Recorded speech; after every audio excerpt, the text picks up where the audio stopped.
back to another video, everyone. My name's Thomas Martin, the creator of Ex-Care Kids Scotland. Today's video is going to be a bit different.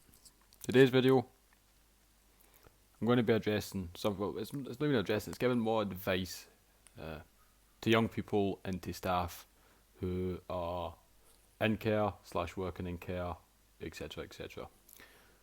I'm just going to jump straight into it, head first. One of the biggest issues that, at least in my experience of being in care, was staff being able to understand boys and boys being able to understand staff, and why, the staff are there, and etc. I'm not going to lie, when I first moved into units, once I would gain my footing in that unit, I was a dick. I was that little kid that every staff member hated. They would come on shift and they'd be like, "Oh, Jesus Christ, here we go again with this numpty." And I put my hands up to that. I was a numpty. I didn't understand what the hell a unit was, why. There's six, well, the first unit, it's normally 4 or 5 staff in the first unit. That was for my first experience of it, and I was a little dick with that. I always seen the staff as a sort of enemy in a sense, because I didn't know why they were there. I was used to foster homes, in a family environment, and then I'm getting put into this whole new environment where there's more than one person, where it's multiple people who have all got their individual crises in life that have led them to be put into units, and staff are sitting there trying to look after everyone as a whole, as well as keeping everyone safe in that. I was addicted to the staff. I never liked staff. I used to hate staff a lot, and I'm not going to lie, in my time of being in units, through all the units that I've been through, I have probably did more assaults on staff than most folk in care, and it's one of the biggest regrets I have from going through care. Later on, when my final unit, which was St Philip's Residential, and that was a great unit, that really was. Up until that unit, I hated staff. I would kick off at the smallest little thing, I remember one of the instances was, it was in the second unit I was in, that was New Milnes Spark of Genius. And there was one night, I'd been a dick during the day, and one of the consequences of me being a dick was having my Xbox taken off me. And I remember quite well kicking off like a little idiot that entire day. It started off in the early shift, went straight through to the back shift, and then straight onto the night shift. I was just kicking off, and I probably got restraint about 4 times that day. I was with 3 or 4 times. And within those restraints, I probably assaulted 3-4 staff. And that's a mix of early shift, back shift, night shift. And I regretted it. I did. Looking back on it, it was probably one of the worst decisions I have made for all my time in the unit, was assaulting a staff member. But that was due to me no understanding them. I didn't know why, staff were there. I didn't like being told what I could and couldn't do. I didn't like having my Xbox taken off me and all that. I'm used to foster care. That happens to you in foster care, but when it's in a unit, it's a whole different mix in a sense. And the staff didn't understand me. And that's one of the biggest issues, at least in my opinion and from my experiences that running units, is the staff, young people, staff, the colliding that happens. Naturally in life you're going to meet people you don't like. That's life. You're going to meet folk you don't like. But in a unit, you're forced to meet that person on a daily basis, depending what their shift pattern is, or depending if that young person's there or whatnot. And it's not due to the fact that person's taking a disliking in a sense. It's due to the fact that they don't understand each other. Through my time in units, in my final unit, my key worker, an amazing person. I couldn't give him enough praise. He was one of the best folk, and he's seen potential. And at the start, I fucking hated him, just like I hated all the other staff, you know. But it didn't stop, and that's where a lot of staff fail, is they'll stop trying with a young person when a young person's kicking off with them, you know. They're assaulting them, they're swearing at them, they're giving them hundreds of shit. The key thing with him was he understood me, in a sense. He knew what I was like, he knew how I reacted to certain things, and he knew the best way to deal with those things. And although it took him a while, and it did take him a while, it took him nearly a full year to gain my entire trust. But within that year, due to him not giving up and being persistent with it, and by being persistent I mean, you know, if I kicked off and he was on shift, he would be there, you know. He'd be sitting, trying to talk to me whilst I'm sitting kicking off, you know, swearing at him and that. You know, he'd be sitting there asking us, why are you doing this? What's going on? Just talk to us, you know, you don't need to do this.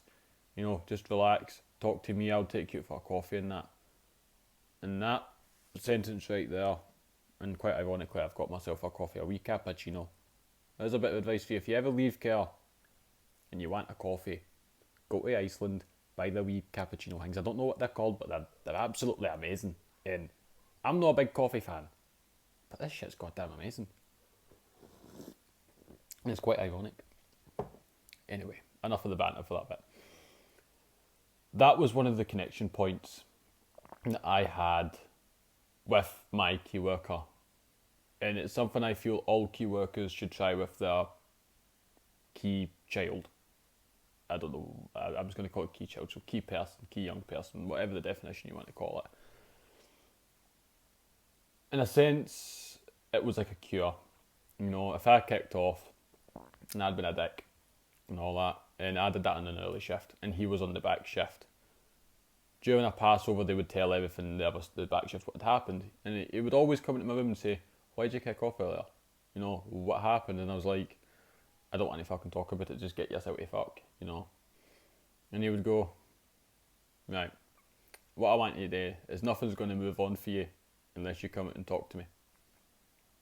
And you know, that right there was a wise move for him, because one of the things young people, that I can say that young people don't like in a unit is when stuff doesn't move on. So if you get your phone taken off you and they say, well, you're not going to get your phone back unless you talk to us, you know, it's an encouragement in a sense. And although it can have both positive and negative effects, and with me it had positive and negative, but it was a learning experience for my key worker at the time, and for all the key workers that I've had for that matter of fact. It's a learning experience, and it's a learning experience for the young person as well. And I would go out and I would speak to him, and I would tell him what happened that day that led me up to that moment, that where basically I turned into some sort of Hulk and thought I could take on the entire world, and I thought it was okay to do this and do that, and, you know, end up in a safe hold. And I would tell him about it, and he would talk to me about it, and he wouldn't criticise me on it. He wouldn't, you know, sit and butt in. You know, he wouldn't let any other staff in the room. It would just be me and him. And he would do a one-on-one, man-to-man conversation. And I respect that's something that worked a lot better for me, is when you're sitting there trying to have a conversation, there's 4 different staff in the room who have been involved in that incident, you know, and then they're saying in all their parts, you know, it makes everything a lot more stressful. Anyway, after I would tell him what had led me up to that moment, blah blah blah, he would go, right, and then we go speak with the other staff. He would go speak with the staff and he'd be like, well, you know what, here's what I'm going to do. We're going to go a drive, we're going to go get a coffee, and we're going to discuss an ICMP. And what an ICMP is an individual crisis management plan. And that's basically put in place by staff for if a young person's having a bad day. I'm just going to call it a bad day, because that's what it is, it's a bad day, you know. And when you're a young person in a unit, you know, for me at least, I didn't have to worry about the family side of stuff. I didn't have to worry about that. But for a lot of young people in care, you know, they're getting taken away from their families, their friends, and they're being stuck into this unit, and they're being told what they can and can't do. They're getting told, oh, You can't go out, you can't do this, you can't do that. You've got to get to this certain status before you can do that. You've got to build this amount of trust before you can do that. So it can become very stressful. So you do tend to see a lot of people having bad days. And it's the exact same for the staff. You know, you never know what's happened to that staff member in the morning before they came on shift, or that night before they've came on the night shift. You don't know what's happened with, you know, in their personal lives. And so all it would take at that moment is for a young person to start winding up a staff member. You know, staff member says one wee sneaky remark back, and then that sets off a young person. And it's the exact same vice versa. You know, one cheeky remark from a young person could set off a staff member. But from the majority of what I've seen, there was very little instances where staff have, you know, basically went cuckoo. That staff are very understanding of that type of stuff, and they don't tend to do that a lot. You've got a 0.1% chance of seeing something like that happening, to put it simply. But in a later video, I'll be sharing an experience I had with a staff member where me using certain words he did not like. But that's for a future video, of which I'd like to take this wee moment. For anyone wondering about the upload schedule, it is quite a weird upload schedule. I'm going to be doing one video a week, starting off, and then I'm going to start bumping up to 2 videos a week. So I'll probably be doing them every Tuesday or Wednesdays when you'll be able to get an upload. So, with saying that, please subscribe to the channel, like the video. If you know anyone who's been in care or is in care, share this channel to them. Show them it. Let them basically say to them, here's this channel, watch them, we think it'll be really good for you. Anyway, with all that stuff out of the way, and that was a really bit confusing. Anyway, my key worker would take me out for a coffee. And that's exactly what we would do. We'd go a drive, listen to some music on the way there, have a wee rave, have a bit of banter. We'd get a coffee. But he wouldn't drive back. He would say, we're not going to leave here till you talk to me and we figure out a plan. And we had many of those drives. And each one definitely had an impact on me better than the last one. Because we would figure out an ICMP plan, and for a certain amount of time it would work, but then it would break down. And eventually we got to one where it turned out that I was better off going out for a walk by myself, listening to my music, and that's what got put in my plan. And it worked amazing. It really did. It was, anytime I kicked off, the staff would say, go take 10 minutes outside. And they knew I could possibly run away or abscond. You know, I was basically a flight risk, because I used to do it a lot. But that's where the trust came into it, where I trusted my key worker that he would make sure all the staff knew what my ICMP plan was, and that it got followed through when I was having an issue. But the reverse effect of that was me know to take the piss out of it and use it as an opportunity to do the B1. And that definitely helped. That built a bond between me and my key worker, because it showed that I could trust him and he could trust me. And that's what a lot of young people need when they're in a unit, is to be able to have that one person they can trust. One of the biggest things I've noticed is young people get along a lot better with other young people. Usually the older ones is where they get a lot. They kind of look up to the older ones in the unit. But if that staff member is able to gain that young person's trusts, preferably the key workers, because the key workers are the ones who are always mainly going to be there for that young person and can make the most significant changes to make their life a bit easier. One of the things I could advise staff do is one of the biggest things I hated staff saying was, we understand where you're coming from. That's one that really annoyed me in units, and it's one that annoyed a lot of young people that I know who are in units with me. Unless that staff, one of the biggest reasons I would give is, you don't understand where we're coming from, because you've never been in this situation. And the staff would go, yeah, we've not been in it, but we understand where you're coming from, but they don't. And that's one of the biggest bits of advice I could give a staff member, is never say that part, we understand where you're coming from.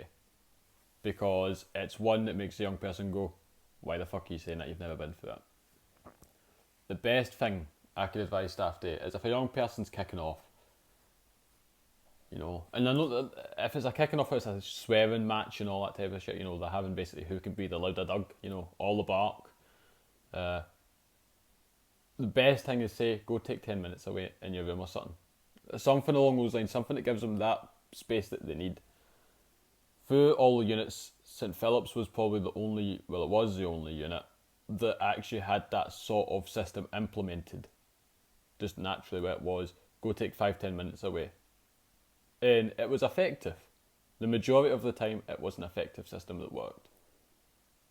And it did prevent a lot of issues. But then on the flip side, it also caused a lot of issues. At least for me anyway. I'm not saying all young people are like that, this is just my experience of it.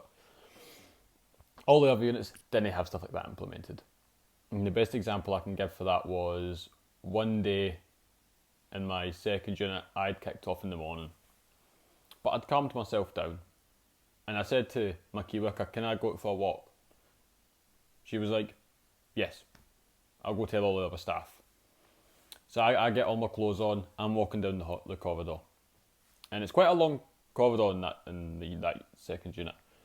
And I remember it was the manager and deputy manager who were on because they were in the office dealing with money.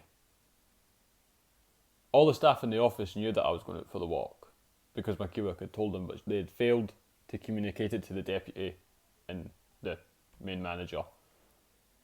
So when I'm halfway out the door, all I hear is fud, fud, fud, fud, fud. Look behind me. And it's the manager sitting, running like he's some sort of Usain Bolt motherfucker, running straight for me. My instant reaction is, who the fuck is he chasing after? And I sprint down the street. I'm sprinting down the street, they eventually catch up to me. First thing I ended up doing was punching him. Was my instant reaction because I felt betrayed because I'd been told, yeah, it was fine. Yeah, I'm getting chased in the street by the manager and the deputy manager saying, why the hell are you running away? Like, and that was all due to a miscommunication error. Now, I'm not saying all units are like that. Not all units are like that.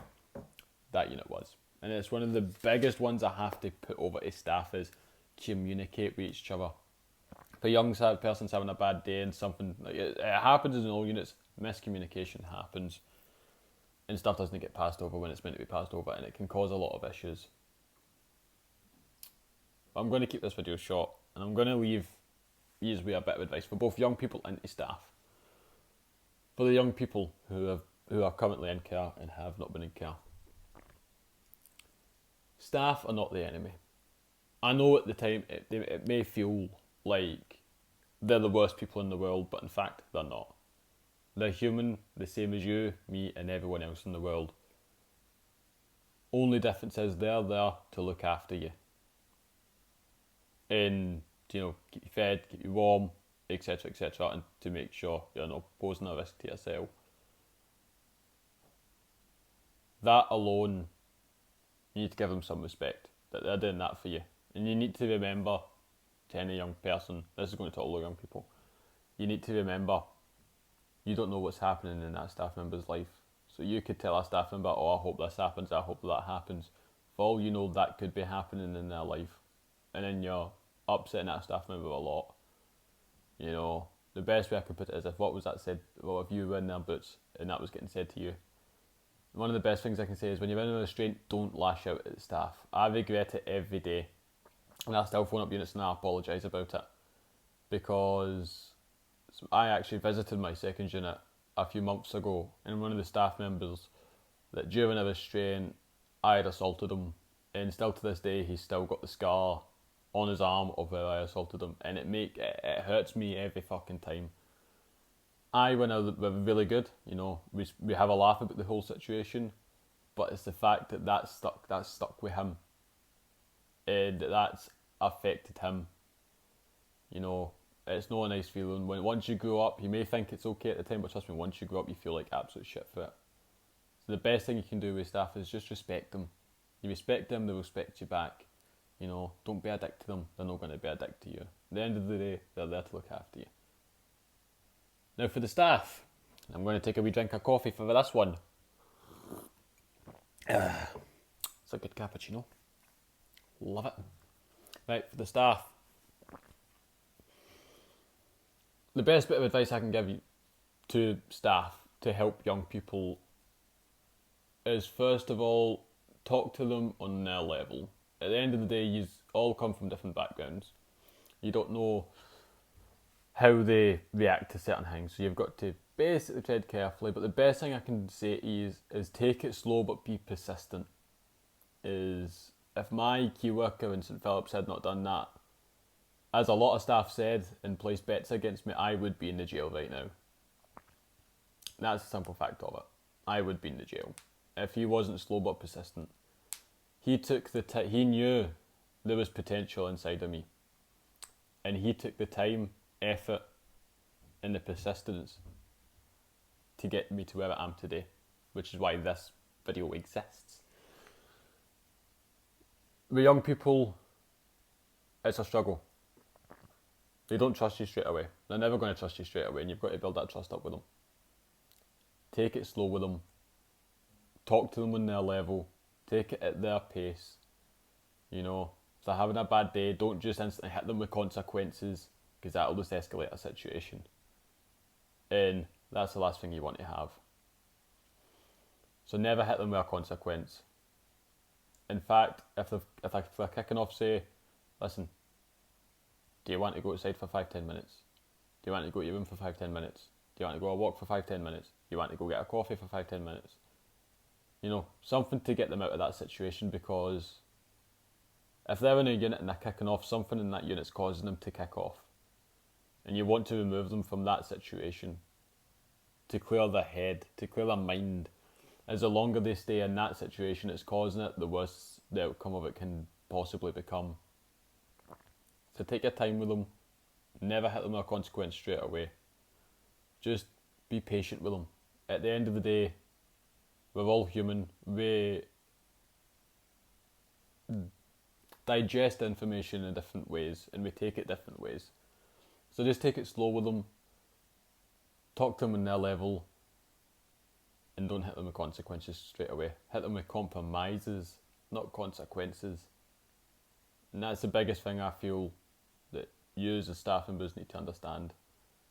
A consequence and a compromise can quite literally mean, are you going to be getting punched fuckety by a young person, or are you going to be sitting there 5 minutes later with them making you a cup of tea laughing? You know what I mean? And that's the big difference between a consequence and a compromise. A consequence can hell let loose a fucking dragon of hell, but a compromise can remove the clouds and let the sunshine back in. And it's the exact same for the young people. If a staff member hits you with a consequence, ask for a compromise. Try to sort the issue, don't escalate it. But it's a two-way street. And that's the best bit of advice I can give to both young people and staff. Anyway, this video's went on for long enough, and I've said basically all I've had to say, and I was kind of under the fumes there. You're probably all bored shitless, but hey ho. Anyway, I hope that both young people and staff who watch this video can find some of it useful. I don't know how many parts will be found useful, but I hope some parts are useful, and give you a bit of, at least give you a kind of a bit of understanding of how young people and staff work.